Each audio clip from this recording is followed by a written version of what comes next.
So yan, simulan niya yung process ng pagbinder. 580. Mamag. Yung 500 pieces. kailangang perfect yung square niya. Siya pala yung 72 years old foreman.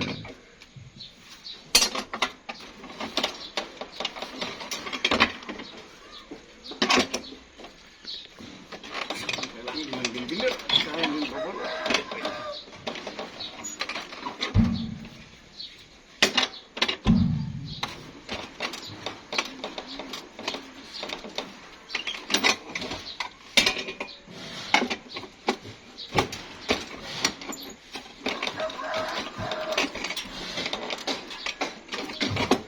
Ayan, it's perfect. Yan, perfect. Perfect rectangle.